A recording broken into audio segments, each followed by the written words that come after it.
constraints. And so we're not recommending an additional, any additional turn lanes here on Davis because we don't want to, we don't think there's a need for additional right-of-way here.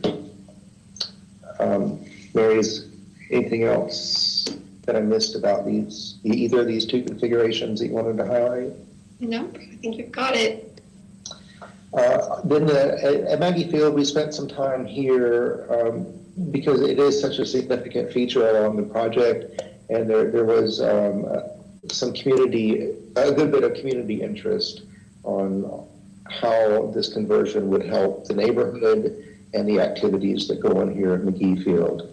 And we, like I said, we were fortunate enough to get some data, especially during one of the playoff games that was very helpful.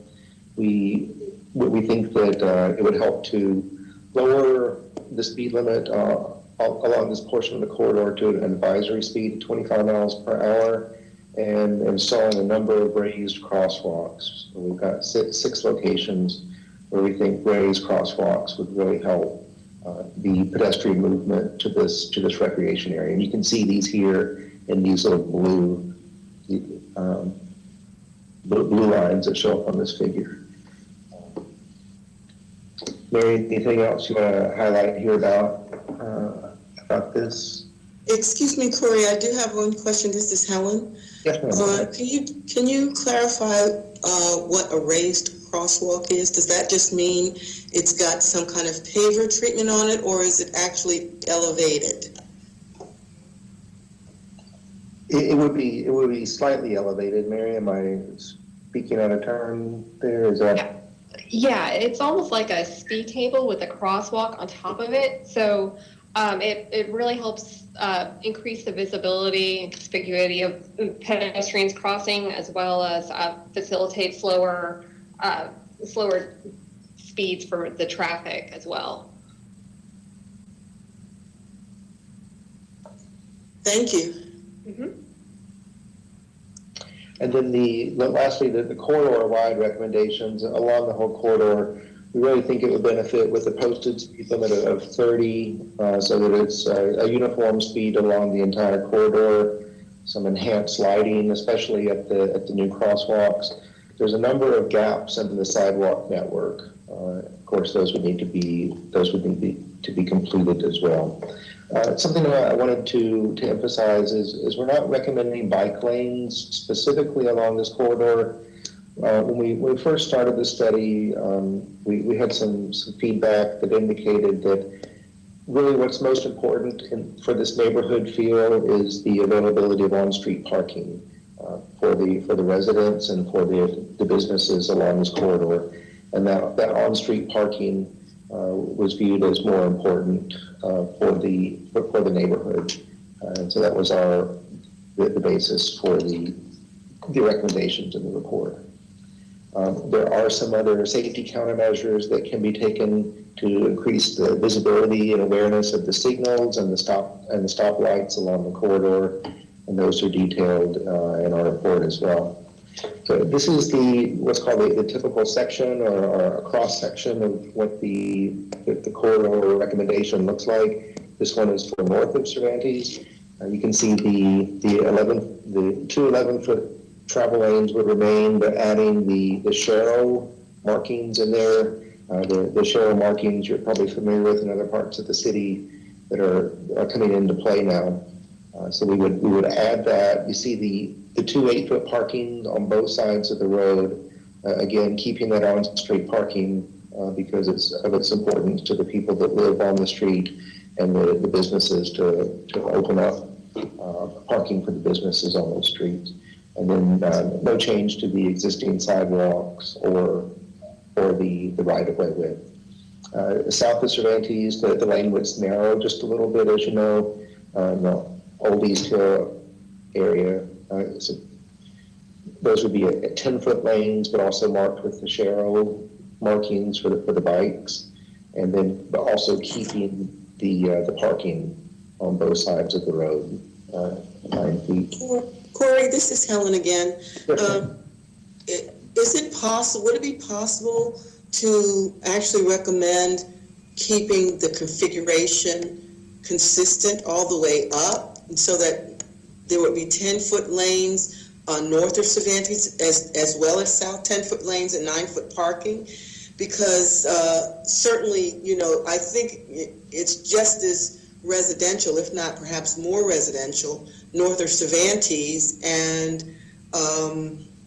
the narrower the lane, the slower the traffic, especially we know that that's needed up around McGee Field. So would that be something that you guys could consider? Yeah, I'll run that back through our traffic side of the house. Mary, any initial thoughts on that? Yeah, I think that's fine. It would be fine. Again, I'll run it by design, but these recommendations were based off of the idea of just maintaining the existing lane widths out there. But I can't think of any immediate issues with maintaining 10-foot lanes throughout. And it would just be paint, I think. Helen, would you want that extra space again to go back to the parking? Yes. Yeah, just as you have it south of Cervantes, it would be perfect. Then it's similar, it's the same all the way up.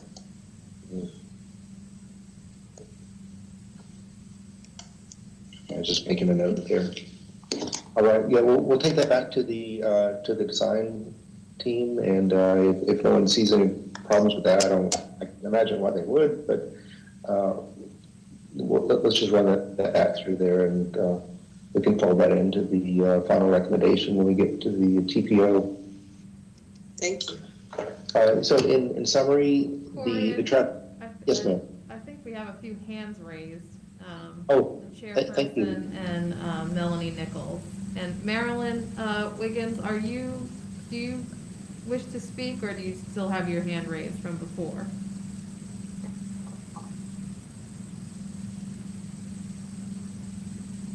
Ms. Wiggins?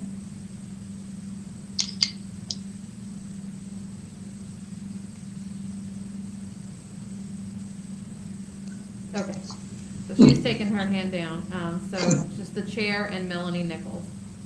Melanie, did you want to go first? Thank you, Scott. Yes, I echo. Hello? Excuse me, can you hear me? Yes. I can hear you, Melanie. Okay, I think Ms. Wiggins was speaking. Okay, I don't hear her now.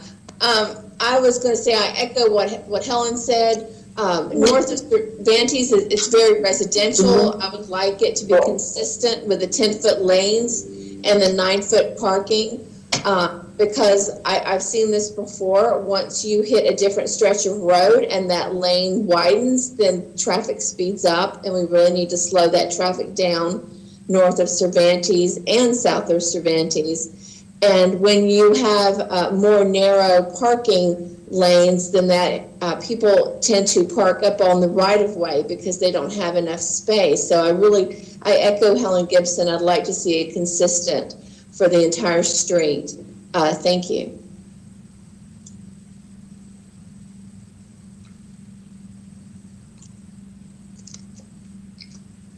Okay.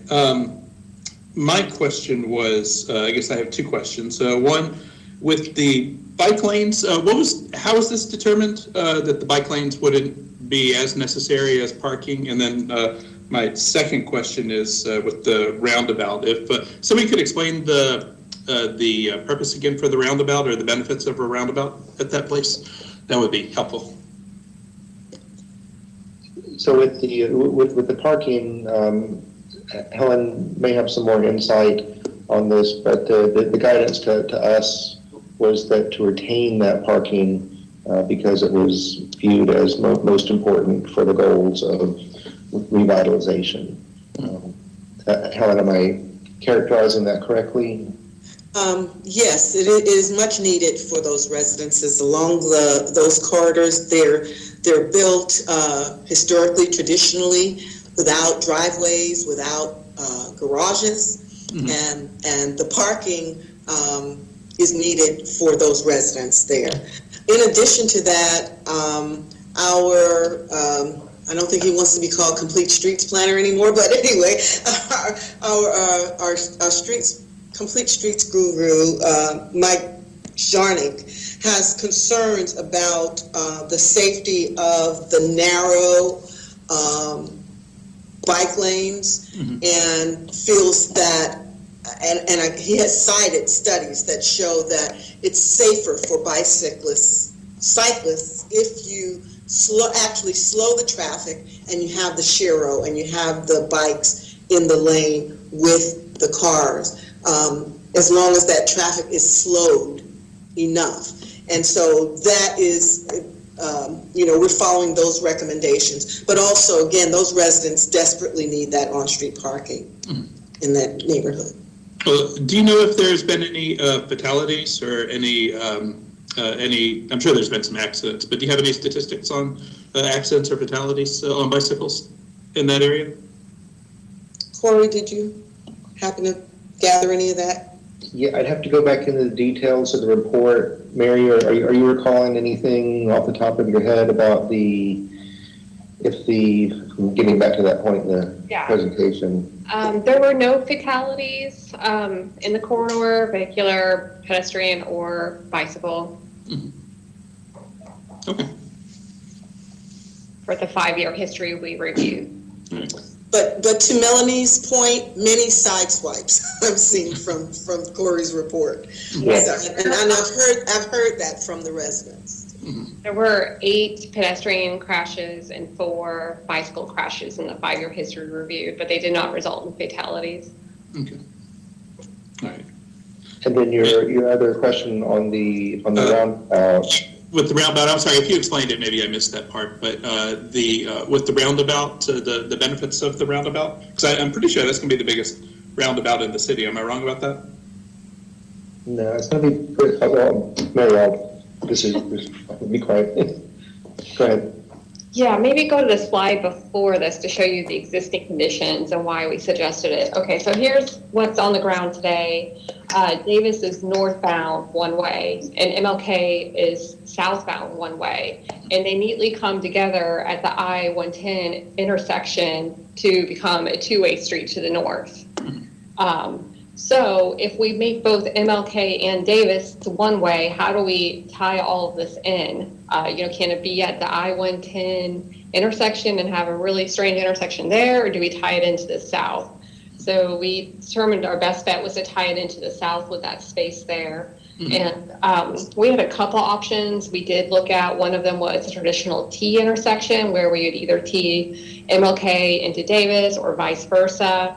And the other innovative concept we looked at was this one. We liked this one the best because it functioned so well.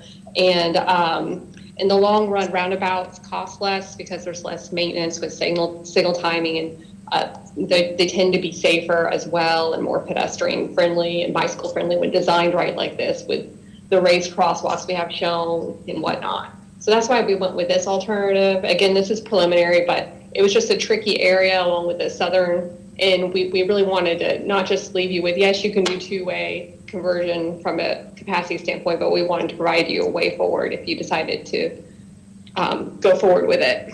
Okay.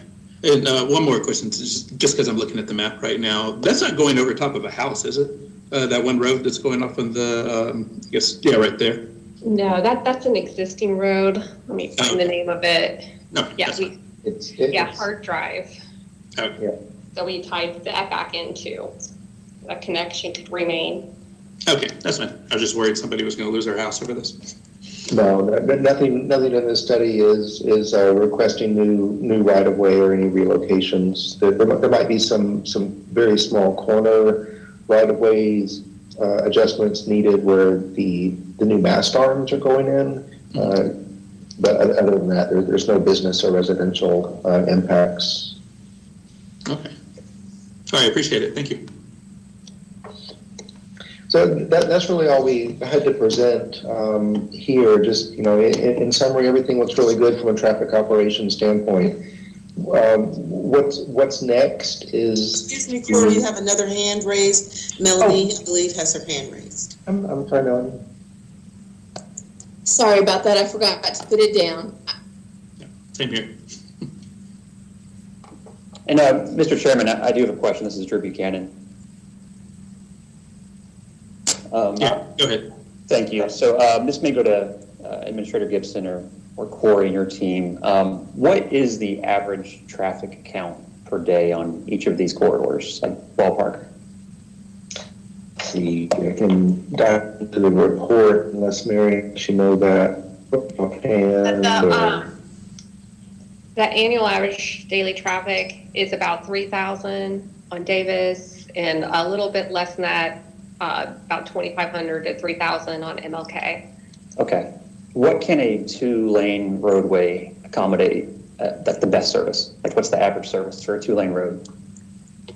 Well, I'm sure you don't like this answer, but it depends. You know, it'll depend on the number of signals that you have, the lane width, the speed limit, and a bunch of other factors. But for this particular corridor, it can handle a lot more. Everything was operating at about a level service C with a 2A conversion in place, so it functioned pretty well. Okay.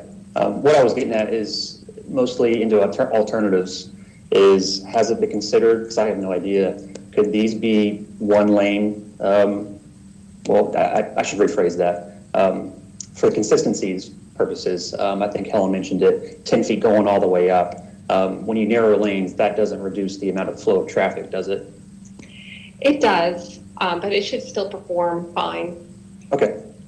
The other question I had was, right now, there are bike lanes on Davis Highway, I believe through the whole corridor, if you can correct me, or not.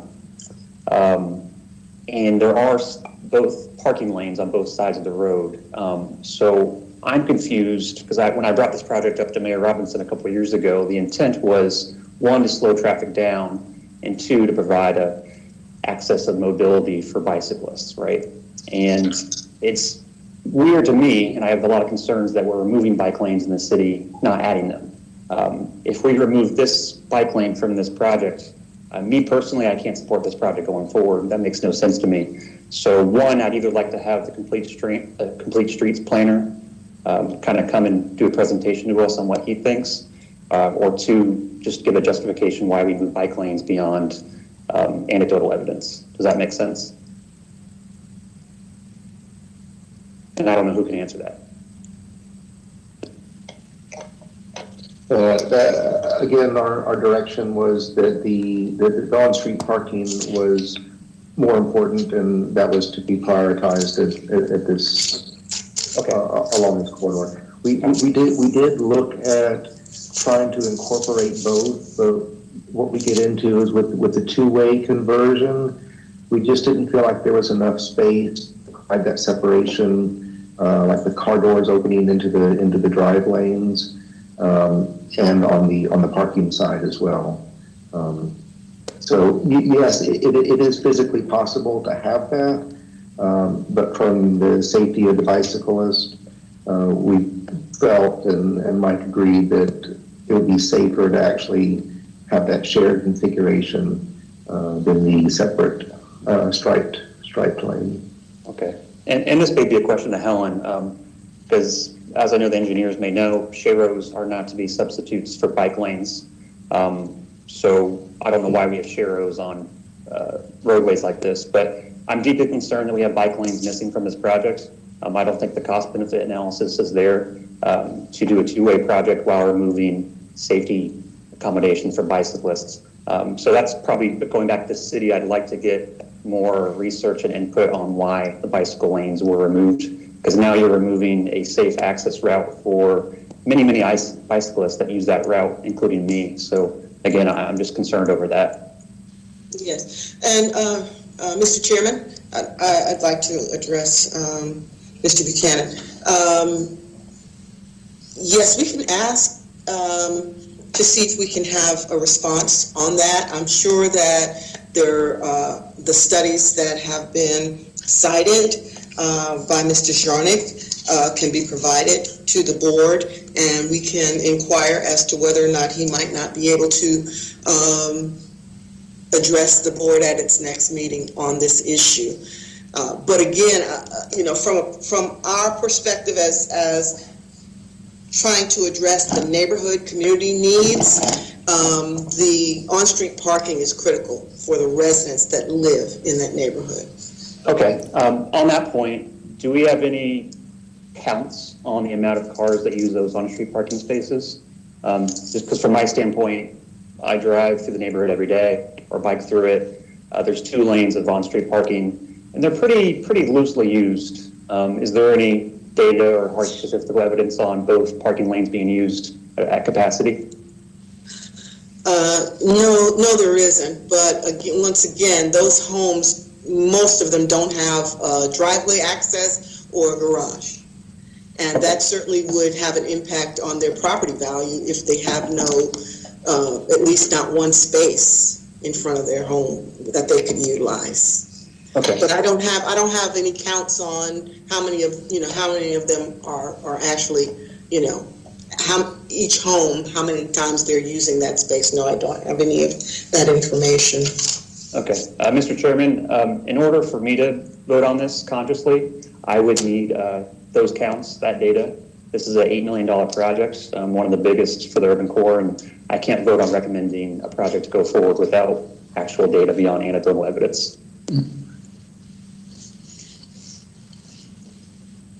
And that's all I have. Thank you. Yeah. All right. Thank you, Mr. Vice Chair. So on that note, do we hold off until we want to hold off until we can get some more information on this? I would make a motion to have our complete streets planner report to our next meeting on the bike lanes specifically, and to kind of give us a report on why they may or may not be justified on this corridor, specifically Davis Highway. Mm-hmm. That would be my motion if it's accepted by the board. Right. And is that something, going back to what Drew had said a minute ago, is this something that we can talk about with evidence? As far as maybe a survey of the neighborhood or anything as far as people who need parking in the neighborhood, maybe people who own cars, et cetera, or just how it was determined? Well, I guess I kind of, Mr. Chairman, I guess I kind of take exception to that, because what we're going to be doing is we're going to be determining from, as people who don't live there, we're going to be taking something away from these property owners that they have by right, so that people who don't live there can do something in their neighborhood. I don't think that, that's something that would go well in any neighborhood. I think that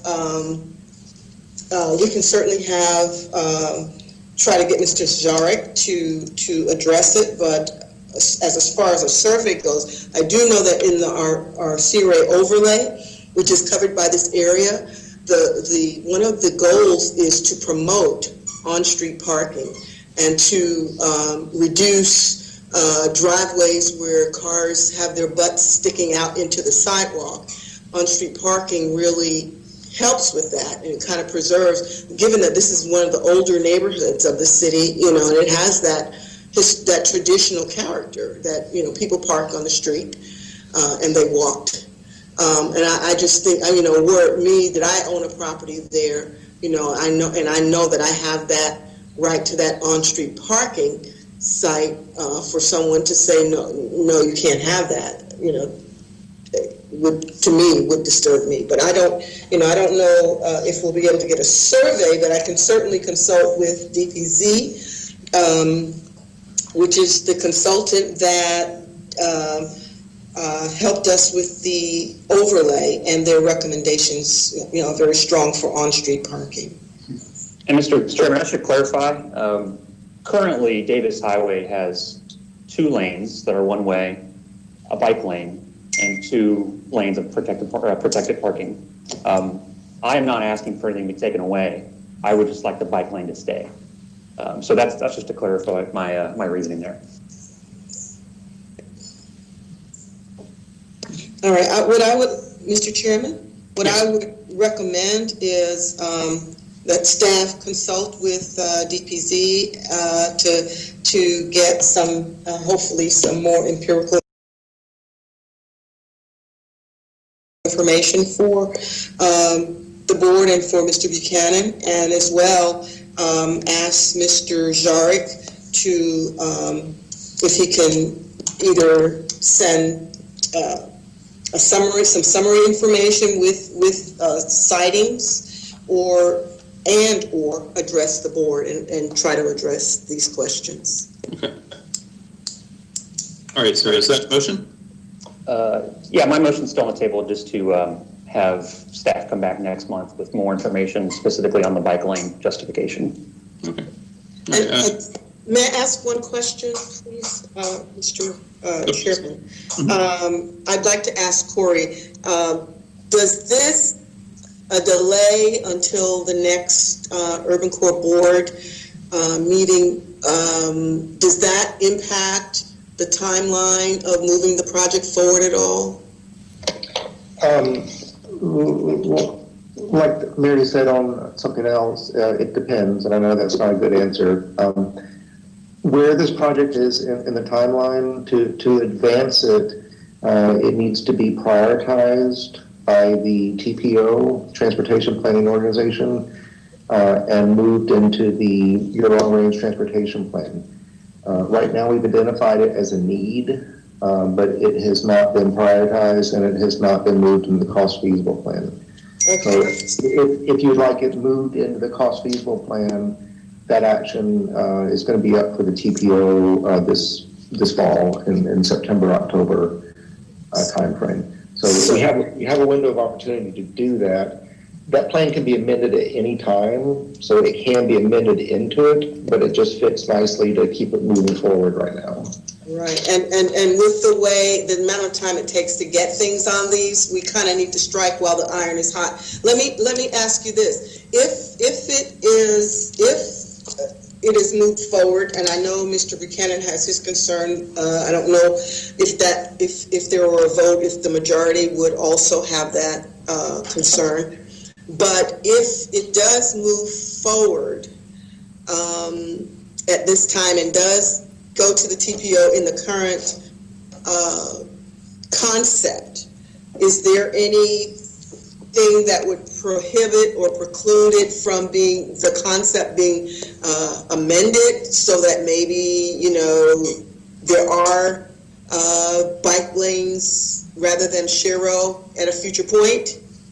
Well, the other thing to consider is you're not approving design right now. You're approving the concept of, can two-way traffic conversion be restored? And the short answer to that is yes. The how was not necessarily part of our scope to determine.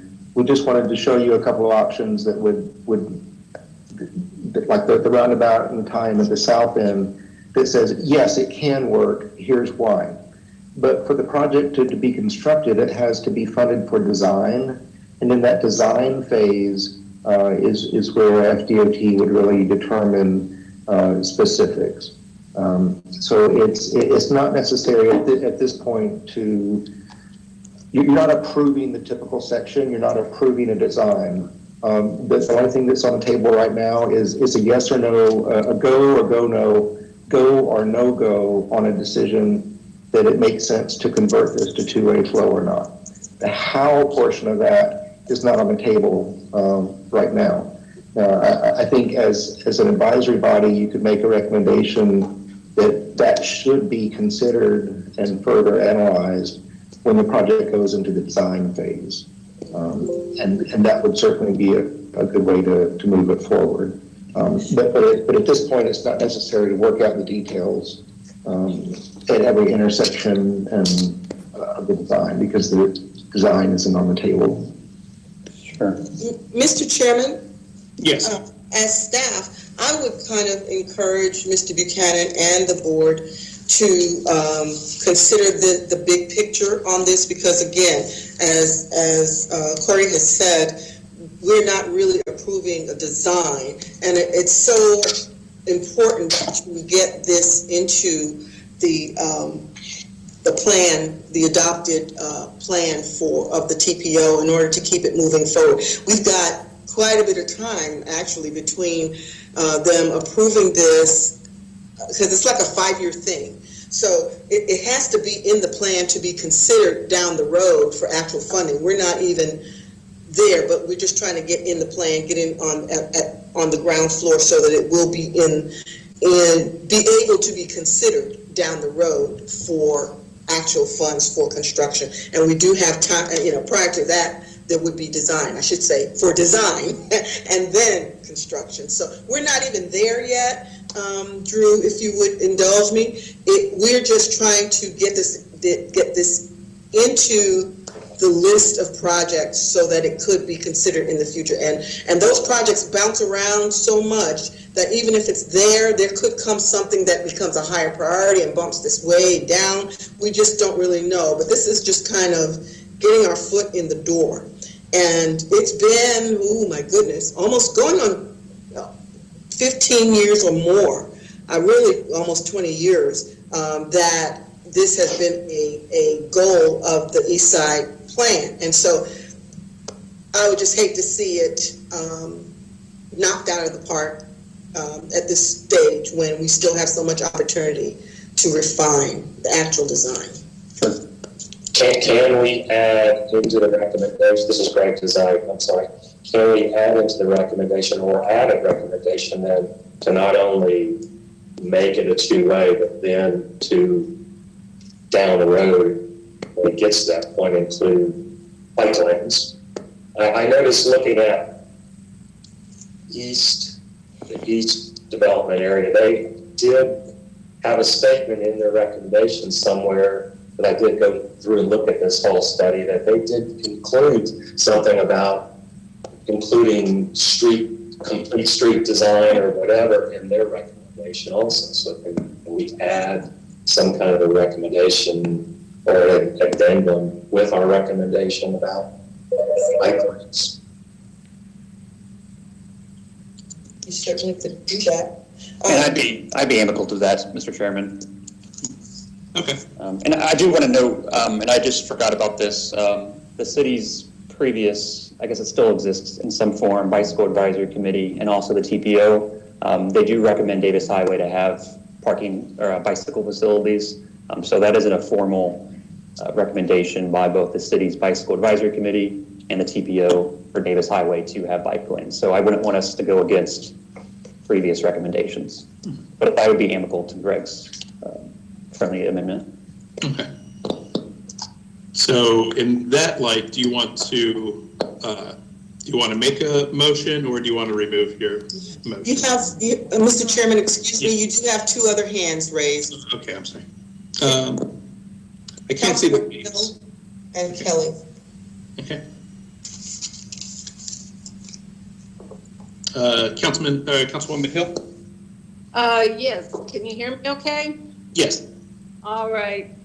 What I was wondering is if we could move the discussion of the bike lanes to the agenda for next month to continue discussing it, and then just do the up or down as requested by the presenters and also PPO. Do we want to go two-way or not? As you mentioned, the actual design is maybe 5 years out. So I think we just need to tell people whether we want it or don't want it as a general idea. Okay. All right, thank you. And Ms. Wiggins?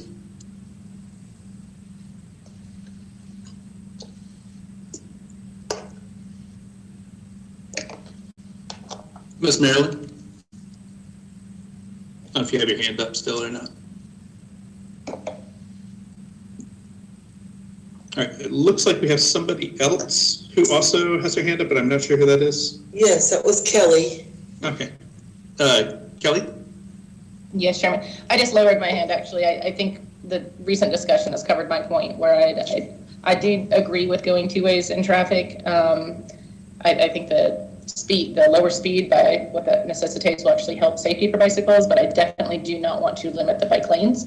I think where this discussion is going and asking for more information, I think is helpful, especially understanding Corey's position that this is just conceptual ideas right now and not final design. So I do appreciate that clarification. And if that continues with the recommendation for the motion, I would be in favor of it.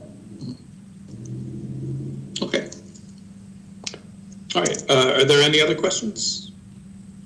Mr. Chair, if you'd like me to modify my motion, I can do that to make it easier. Sure, that'd be great. Okay. I'm sorry to interrupt you, but we do have one public comment in as well, and I don't know if you want to hear that before you make the motion or after. Let's hear it before. Okay. All right, we're going to get them on the line now.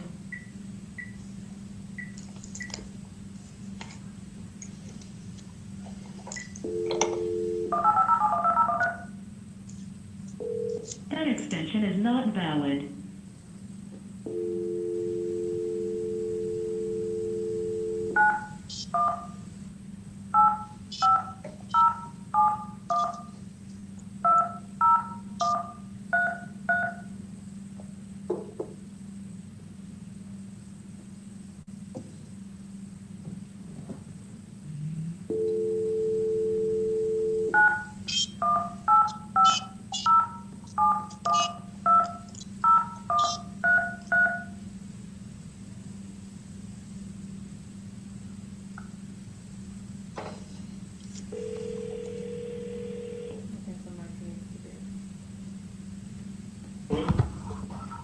Hello, this is the Urban Core Redevelopment Board meeting, and you put in an input card. You're on live.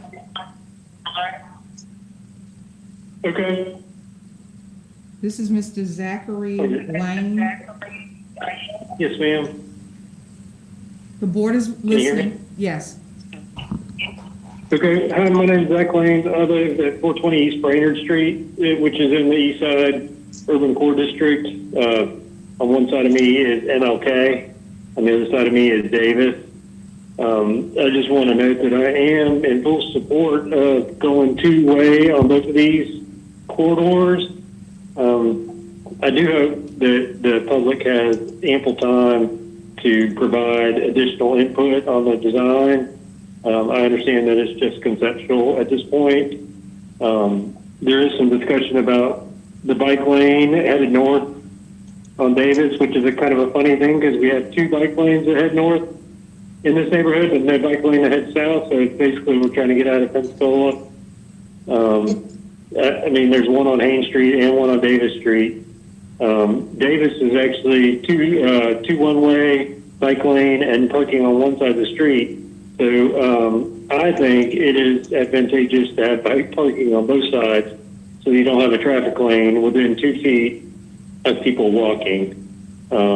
Anyhow, I just had some concerns with the conceptual design around the Light Street area. It seems like we still are promoting a high-speed exit out of downtown where Wright and Davis Street meet. I'd like to see that modified if possible. Otherwise, and then also north of Cervantes, the 11-foot travel lanes on MLK, I'd like to see those go to 10. And we talk about the safety associated with biking and lower speeds, but we're not actually reducing the speed limit on the corridor. We're just changing it to two-way. So, I mean, if possible, I'd like to see 30-mile-per-hour speed limits through the neighborhood and east side. Those are my comments. Thank you.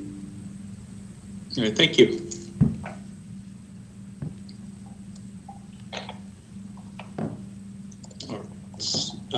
Looks like we have another hand up. Ms. Marilyn?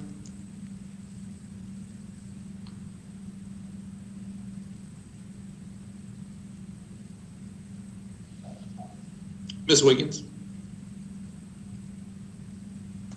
Miss Marilyn, your mic is muted. You'll need to unmute your mic.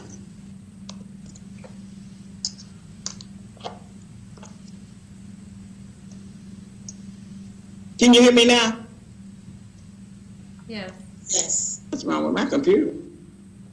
We hear you.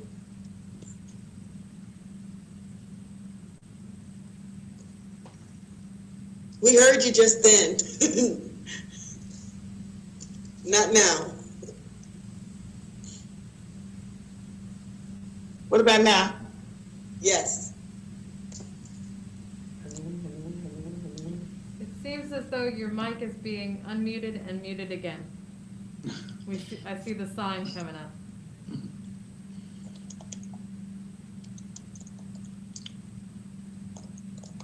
would you like to say something, Ms. Wiggins?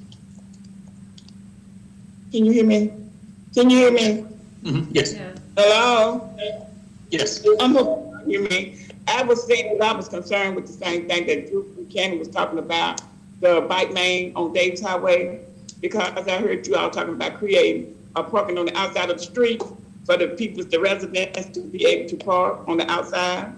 So I just think it's important that we do create a bike lane, because it can be very dangerous, when you're parking on the street, because right now we're congested in our area. Right now here in the sand yard, because of the cars parking out on the streets, and you have to almost go out into the streets to look, to make sure that you can turn. So I think it's important that we do create a bike lane, and I support that. I just want y'all to know that. Did you hear me good? Yes, yeah, I heard you good. All right, thank you, Ms. Wiggins. Yeah, I've just been having problems with my computer. And thank you so much. I just want to let you know that I support the bike lane. All right, thank you. And I think all this stuff is pretty new to all of us, so. All right, thanks. All right. Okay, so Mr. Buchanan, would you like to give your suggestion again? Sure, absolutely. So if we need to make a new motion, I'm not sure, but I would just say that my motion would be a vote to recommend to the TPO to move forward on a two-way conversion of Davis and MLK, with the understanding that staff will report back to the board on the inclusion of bicycle facilities within the scope of the project, preferably in August. I would second that. This is correct design. All right. Mr. Chairman, this is Corey Wilkinson again. Does that also include the recommendation to keep the corridor width consistent at 10-foot lanes, or do you want that as part of the motion, or is that just advice? Myself personally, Mr. Chairman, I think that's more of a finer detail piece. Personally, I would love to have 10-foot lanes, but I don't think that needs to be part of the motion. I think we can work on that going forward separately. Okay. All right. Corey, is that something that you're needing in order to explore that? Are you needing the board to direct you in that way? No, because again, this is just a go, no-go decision. The how and the design is to come later, but it's important to capture all this discussion, so whoever is selected for the design knows what the parameters are going forward. All right, so I think I heard a second. I don't know if we want to hear a second again, just in case. Correct design. I second you. Okay, who was that? I'm sorry? Correct design. Okay, thank you. All right, so I guess it's up for a vote now. So all in favor, say aye. Aye. Aye. Aye. Aye. Is there anyone opposed?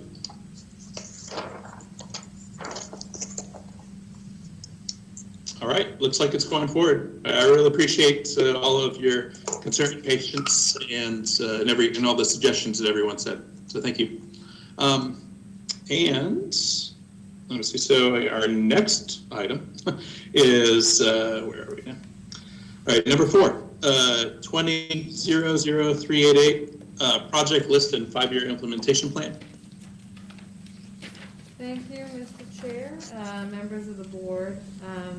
This is the principal project list that you'll be recommending each year. We pretty much covered most of the status and the overview of each of the projects within the presentation. However, we will go through the list one by one in the event that you have any additional comments or questions.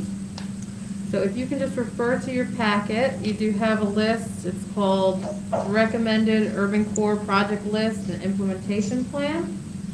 And this list is beginning in the fiscal year 2021. As I said earlier, these projects are, pretty much all of them are underway currently, but that is kind of the way that our projects run, is that they take multiple years to implement. So on this list, you will see a description of the project, any CRA districts that they apply to, some of them kind of bridge districts. their phase in which implementation, estimated cost, estimated implementation period, and any prior redevelopment board recommendations. On your list, you see kind of your sister boards on there because this is the first meeting. But in the future, when you refer back, you'll see motions applicable to the project in terms of your board. And then any kind of notes or updates.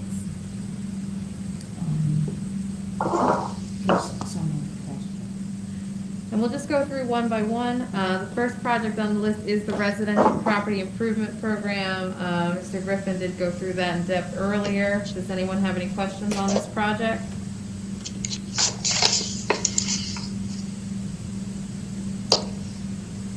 Victoria, I had a quick question. This is Drew Buchanan.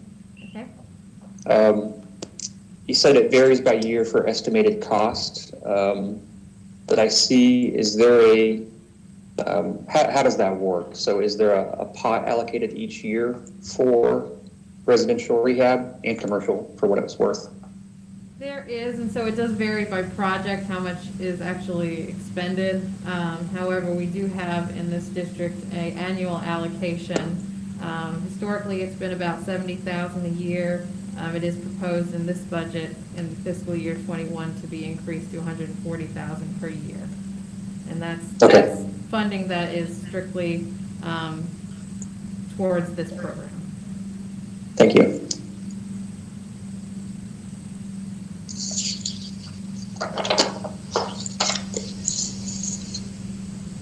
Okay, is there any other questions on the RPIT program? Okay, I'll move forward to the next one. The next one is the CRA Commercial Facade Improvement Program. Again, we went through that one earlier. Does anyone have any questions on this program? I'd have the same question just to follow my numbers here. For 2021, what is the allocation for that? Off the top of my head, I believe the allocation has been about $50,000 per year towards this program. Now, we do have kind of a standing pot left over for this program, and so the allocation was transferred into another area in this fiscal year because we have about almost $400,000 towards this program currently. However, it will pick up again in future years.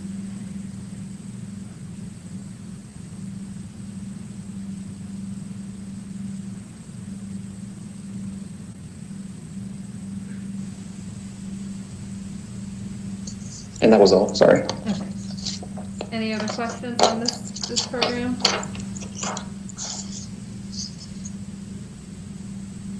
Okay, hearing none, we'll go on to the next one. The next project is the West Main Street Corridor Management. Briefly kind of touched upon this project earlier. This is basically corridor management improvements from Clubs all the way to Barrancas. As I stated, we're working on an interim project just to provide some connectivity to the A Street project that is currently underway. However, there's a larger scale project planned for this corridor, and that design is currently in the FY22 year in the FDOT work program for design. Does anyone have any questions on this one?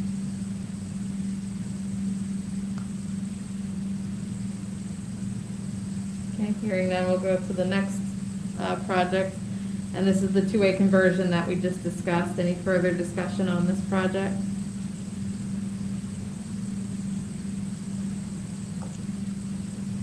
Okay, hearing none, we'll go on to the De Villiers Streetscape Revitalization. We covered this earlier as the kind of the triad of the north-south connectors.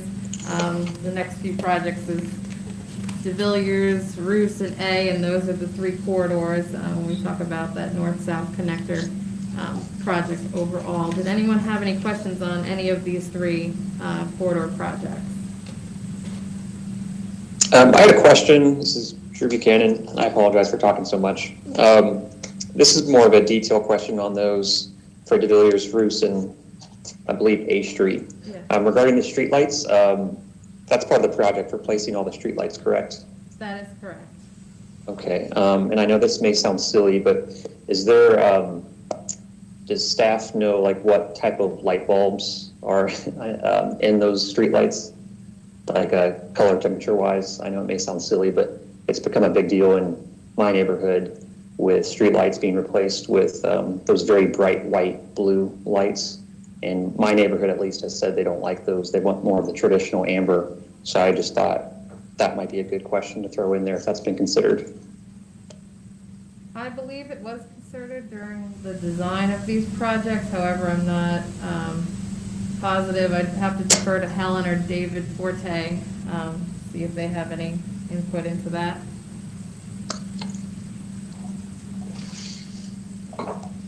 Are they here, or can we come back to that later? David, do you know the answer to that question? I know that was discussed, and I think we were trying to be cognizant of that concern, but I can't say for certain off the top of my head what the final resolution was. David may be, because he's the project manager.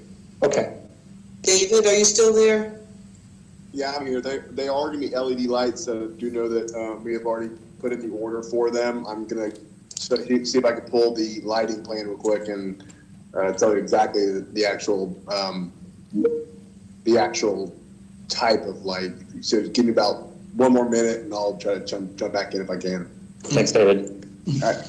And while you're doing that, I think it looks like Melanie has a question. Ms. Nichols? Yes, now that I'm looking at this, I'm concerned, same thing on MLK. Are we going to have bike lanes on DeVillers for these improvements? And I also echo what Drew Buchanan said about the temperature of the light bulbs. I understand we're going with LED, but we have a tremendous amount of selection when it does come to LED to have that warmer temperature. This is a historic neighborhood, just like what Seville is. And what happened in Seville with the temperature of those light bulbs is horrible. It has changed the look of the neighborhood. There's been numerous complaints. Very concerned that I understand that they spent a lot of money on those light bulbs, but I don't want to see us make the same mistake in DeVillers Street with these new street lamps, that we get the temperature right. I know you can do it with LED. And again, I want to make sure we have bike lanes on DeVillers Streetscape project. Thank you. Okay. There will be sharrows for DeVilliers and for Root Street, but I don't believe there's no intention for bike lanes, an actual dedicated on-street bike lane. Yes, and those road widths are rather narrow there on DeVillers and Bruce. So.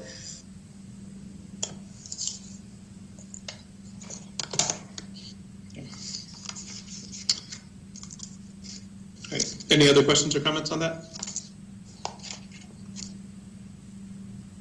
All right, I think we can go on to the next one. Okay, the next project is the Garden Street median landscape improvements. Again, we covered this briefly earlier, and these are improvements, just landscape improvements to the median. And as I said earlier, as a part of that project, we will look at incorporating kind of visioning for the corridor for future improvements, but that has not been established quite yet. Yes, and David will be handling that as well.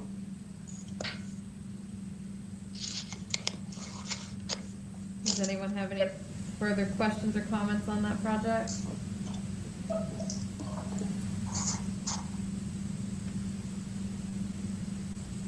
Okay, hearing none, we'll go on to the next project. This is the hashtag Streetscape Continuous Waterfront Trail System project, as many of you are aware of. And again, we went through this earlier on. Does anyone have any questions on this project? I was just advised we do have a public comment on this project. Mr. Chair, would you like us to ring them now? Yes, please. Okay.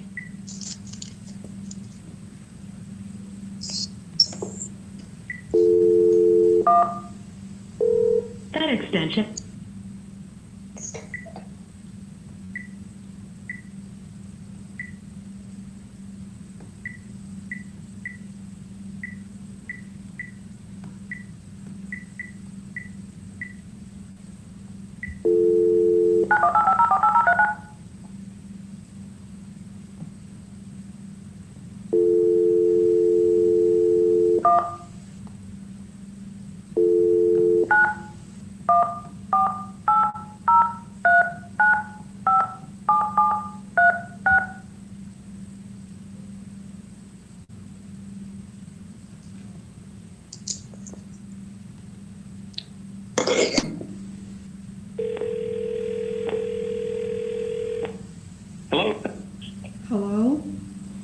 Mr. This is Holmes? Terry Horn. Hi.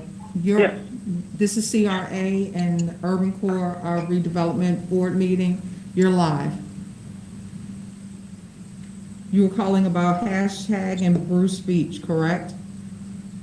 Yes, I'll speak very briefly. You can go ahead.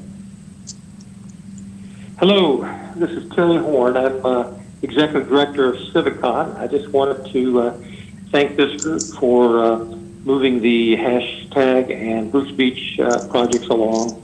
I know that the RFP is out for a firm to help keep the program on task with his original vision. But I just wanted to make an offer to any members of this board to meet with you and give you detail on the genesis of this and how it came along.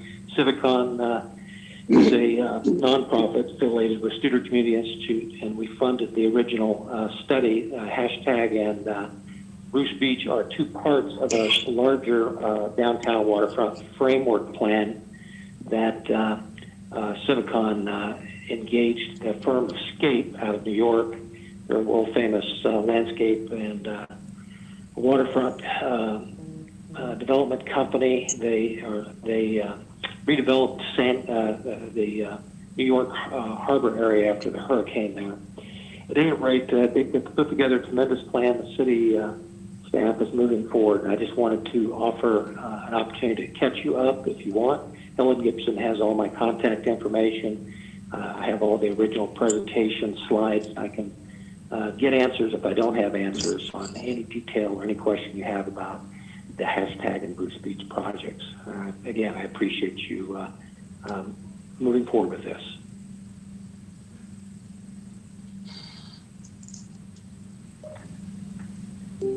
Thank you. Is that it? Yeah. Okay, so that closed the comment there. Does anyone have any further questions or comments on this project? Mr. Chairman, I have a quick question. Yeah, go ahead. This is for, I think all three projects are 4 or 5 encompassing the 2019 bonds, which maybe we get some background on. But will these projects individually come back to the Urban Core Board since they're all within our district? Board member Buchanan and chairperson, yes, they will. As these move along, these are in the first stages of conceptualization at this point. However, the projects will go through a public input phase and then, onto design. And so during that process, there will be items brought back for your input.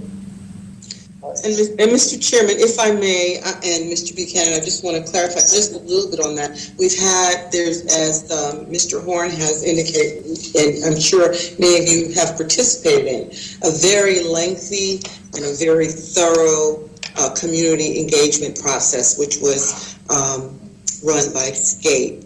And so what we're trying to do at this point is to move forward to actually construction. We have the concepts. They have been vetted and approved by the community. So we're really past the conceptual stage at this point. We just want to move on to the actual design and get something coming out of the ground. So, but as a part of that process, as I mentioned earlier, we're trying to bring a firm in to ensure that as we go into that phase, that the original intent of the conceptual is maintained. So as we do move forward, there will be additional community sessions, but we're only trying to move forward to bring the concepts that the community has already approved to life. So we're not going back to square one. I just want to make that clear.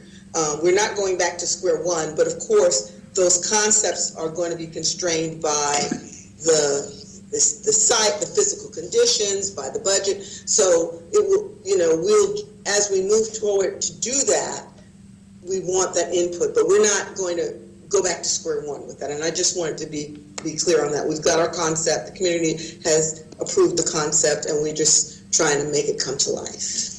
But the board and the community will be engaged as we move through that. Thank you. And to clarify, I guess the specific question was, does this need to come back to the board for final approval of design? Yes, I would say yes. Okay, thank you. Mm-hmm. Any other questions on the hashtag project? So again, thank you for all the clarification. No. Yes, Ms. Wiggins.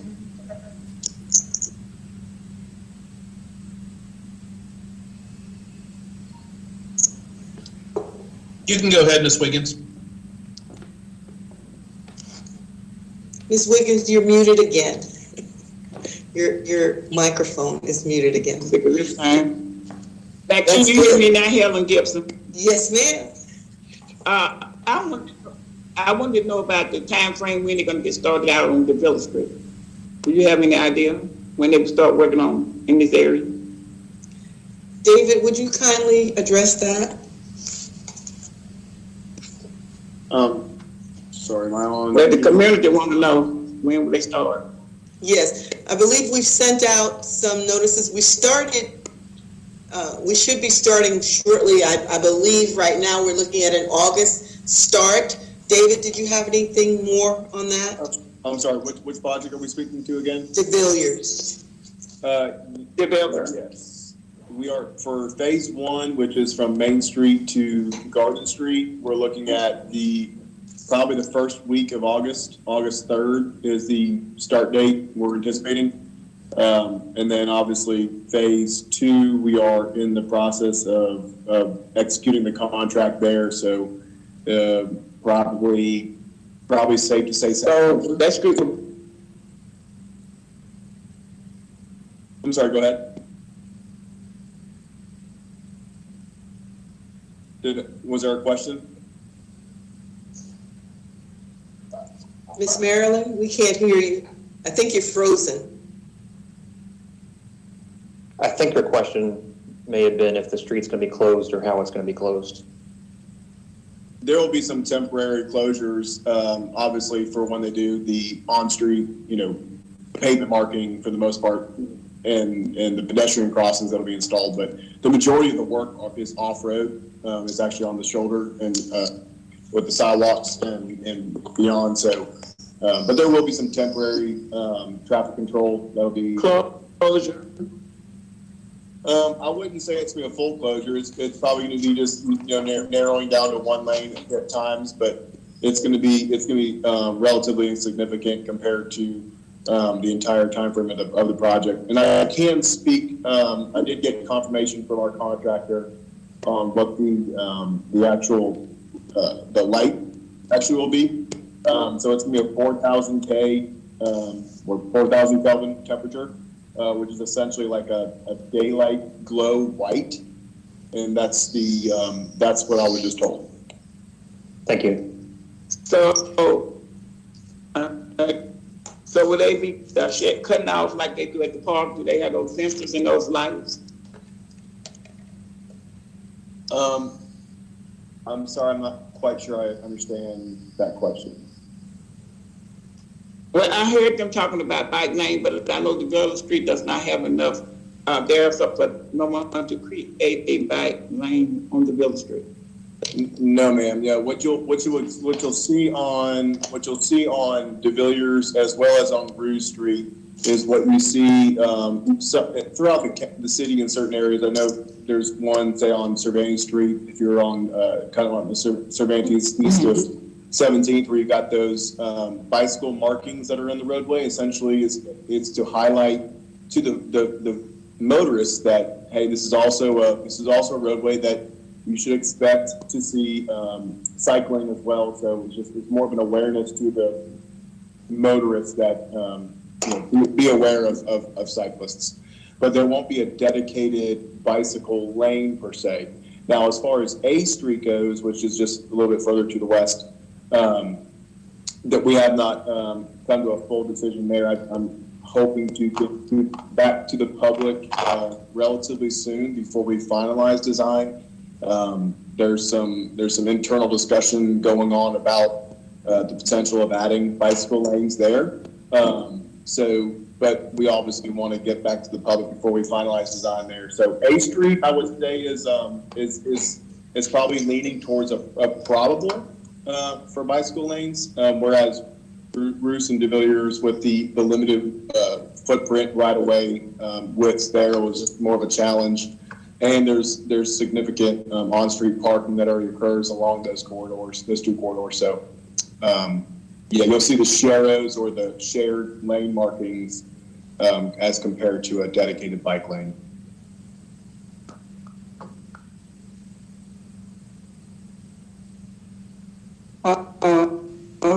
Okay. And I'll be glad to answer any other questions you may have offline if you have any other questions or concerns. But we do anticipate within the next couple of weeks starting the De Villiers Phase 1. And they do plan to start from Main Street, essentially from the south, and work their way north.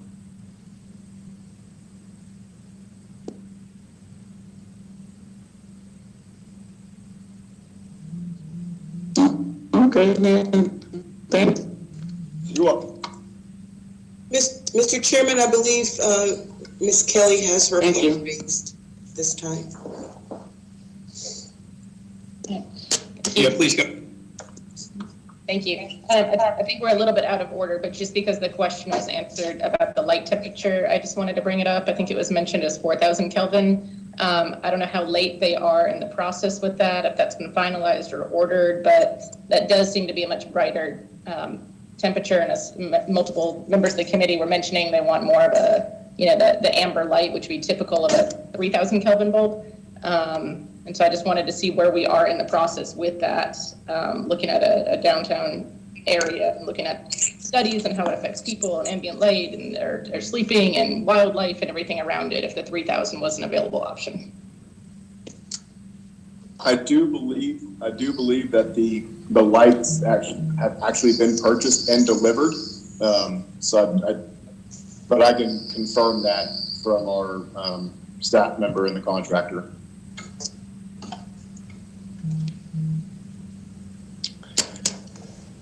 All right, thank you. Okay, are there any more questions on, I think we're on hashtag. Is there any more questions? Mr. Chairman, Ms. Nichols has her hand raised. Okay, Ms. Nichols, please. I wanted to say I really appreciate looking into this. I know they may have already been ordered, but I mean, we have had complaints for years about what happened in Seville, so I would think that this would be on the city's radar, not to make another mistake like that. This is a very historic neighborhood, and the 3000K is the warm white. So we're going back into that cool white. It's very harsh. We've had complaints from Seville and Aragon about people that can't sleep. It's changed the neighborhood. So I really want us to look at that very closely. Thank you. Absolutely, and I'll be glad to get back with our public works staff and see if there's if that's a standard light for the city, or if there's some wiggle room there to possibly modify. But I do believe that at this point, and I guess I can confirm, I believe that about 3/4 of all the lights have already been acquired. So that doesn't mean that they can't possibly be returned or sent back, but I'm just conveying the information that I have.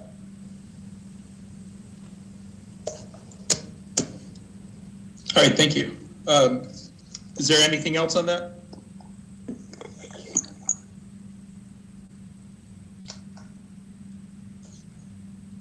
Nothing?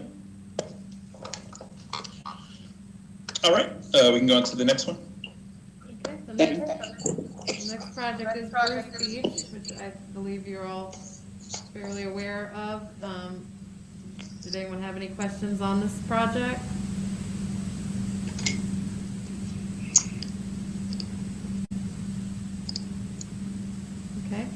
move on to the next one.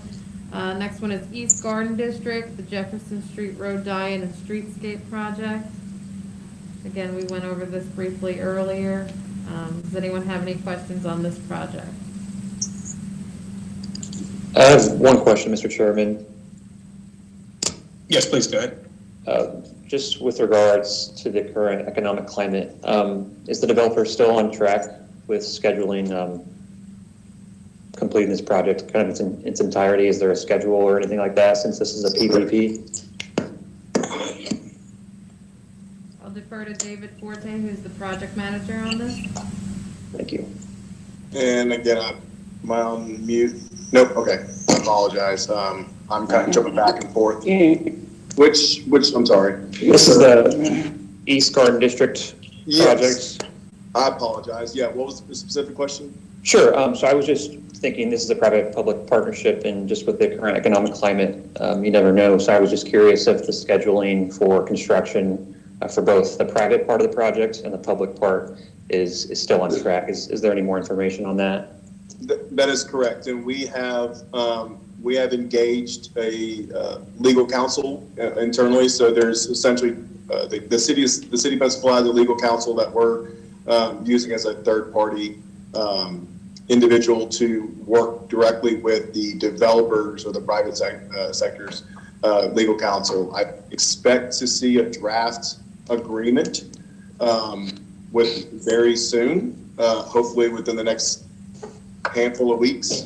Maybe by the next time this board meets, there will be a draft agreement. And my understanding is that agreement, once it's flushed out and ready for prime time, it'll have to go back before CRA board. I'm not sure if that would be the full board or if it would be this board. I'm not the best at that, but there will be the need for that agreement to be executed, going back to the board for approval, executed, and then design. My understanding is the developers they're actually currently designing the improvements to Jefferson Street.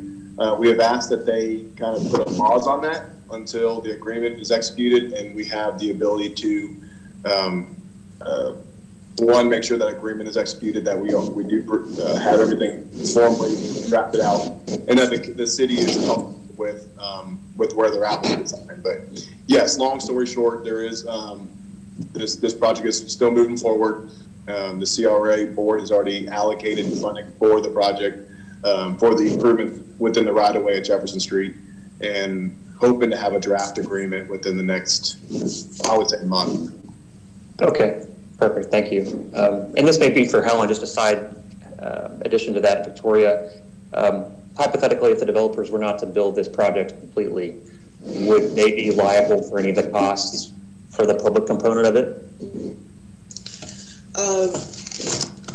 That would be a part of the actual interlocal agreement that we're working out through with them. Those details would be a part of that. But I would say that there's probably going, and David may want to come in on this one, but I think that there'll probably have to be some timing where they're doing something, we're doing something, kind of, you know, there will be a line in time so that there's not just city improvements sitting there. But even if we were not able to leverage everything that is proposed in this project, and this is just a side, this is anecdotal, the 2010 plan calls for Jefferson Street improvements all the way to its terminus, all the way up there to Chase Street, and it would still be a fulfillment or completion of one leg of the hashtag. So the great thing is that we do have the opportunity to leverage all of that development outside of the public right of way, provided that the economy holds. Thank you.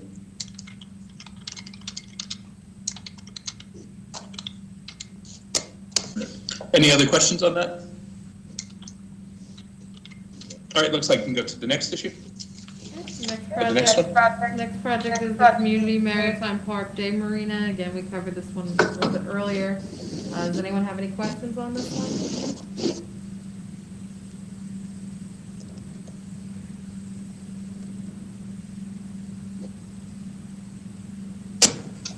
Looks like we're good. Okay, we'll go on to the next one. The next one is the sidewalk improvement program. And covered this earlier too. This is basically sidewalk improvements under the city's recent ADA accessibility study. Does anyone have any questions on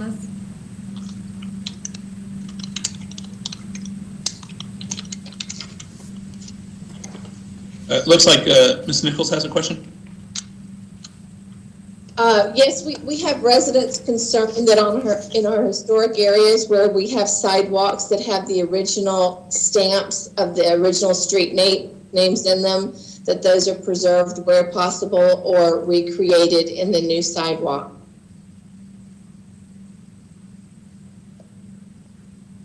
Okay, we don't have the project manager here right now for this, but we will certainly relay that back to them.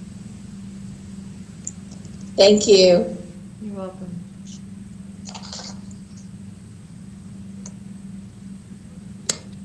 Any other questions on that? All right, to the next project. Alice Williams. Next project, Alice Williams, Urban Greenway and Skate Park. Any questions on this one? Do we have just one question, Mr. Chairman? Yes, please, go ahead. Do we have a timeline on when the first public workshop might be held on this project? Or community town hall, or whatever you call it? We still have Terry Berry, are you still on the line? No. No, it doesn't seem that she's on the line. The timeline is being handled by Escambia County, and I know they're getting close to that point of determining that. So once we hear back, we'll follow up with that. Thank you.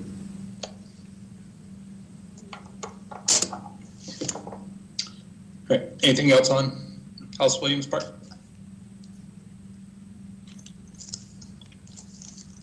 All right, community policing.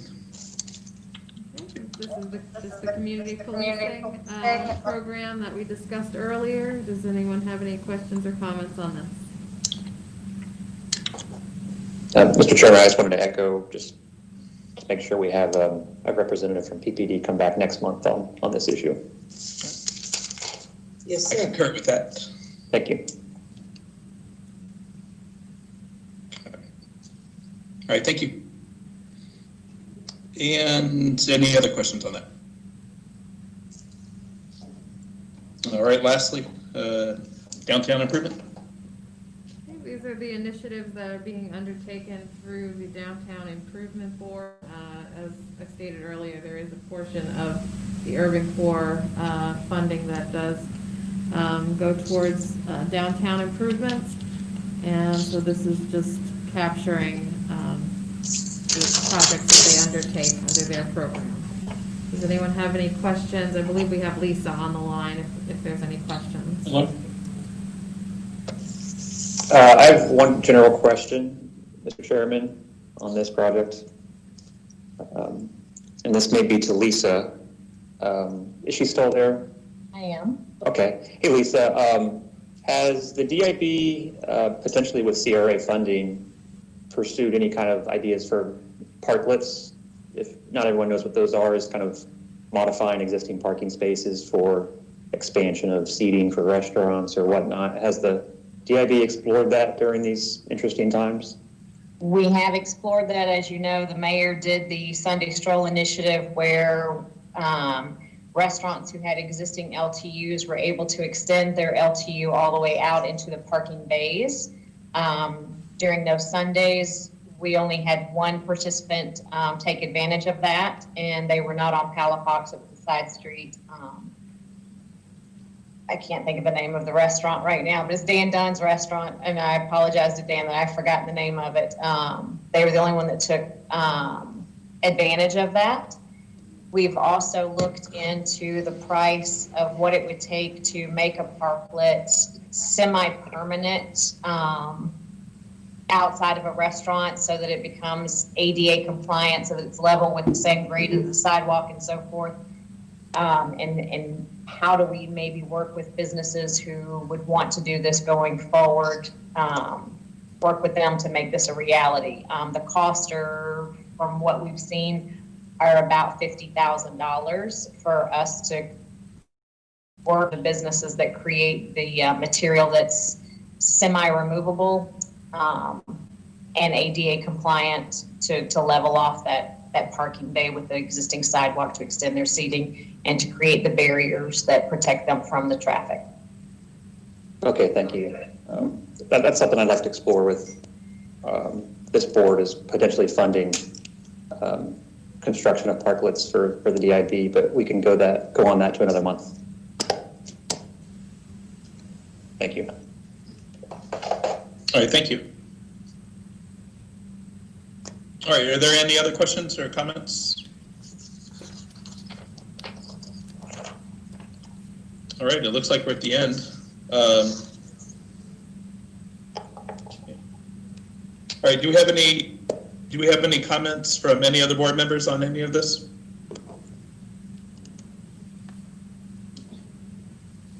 And do we have any comments from the public? No, we do not. Okay.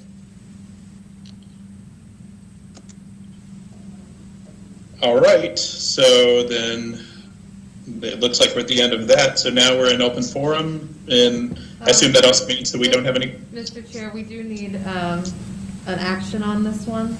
Oh, okay, I'm sorry.